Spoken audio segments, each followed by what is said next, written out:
weekend, there were various celebrations in all major cities to celebrate gay pride. There were parades everywhere, and unfortunately, in a few cases, Nazis decided to exploit the festivities for their own purposes.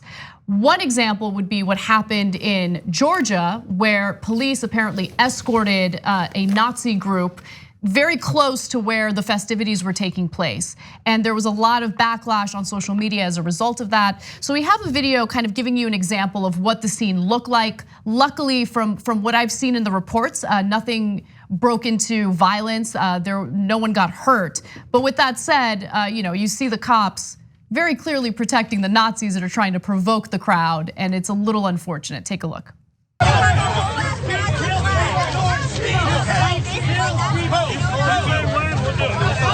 come they get protected but we're not? Why do y'all get protected and we don't? You are all trash. This is the country we live in.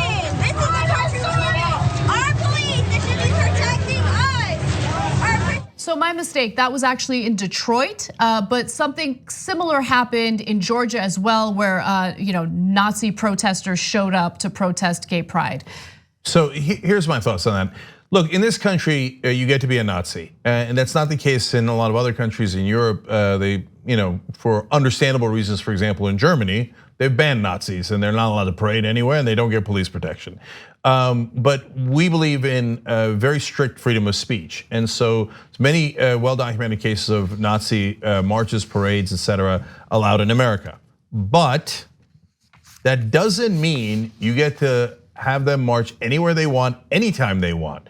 So can they march through the Holocaust Museum every single day? No, there are reasonable time and place restrictions.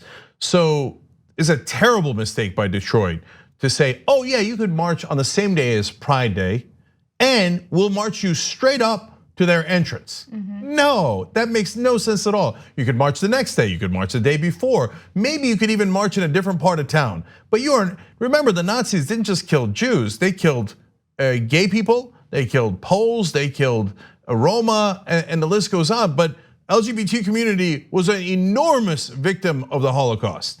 And so to allow Nazis, protected by the cops, to come straight up into their face and try to intimidate them in the middle of a pride event, that is totally unacceptable. Right, and look, in past years, and I know this because I used to live in West Hollywood and go to the gay pride parade each year, the Westboro Baptist Church used to have a presence, and they would try to provoke or intimidate people.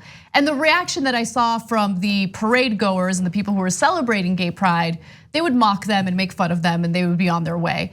In this case with Nazis, it's a little different. I mean, especially after the murder of Heather Heyer in Charlottesville, and some of the violence that we've seen.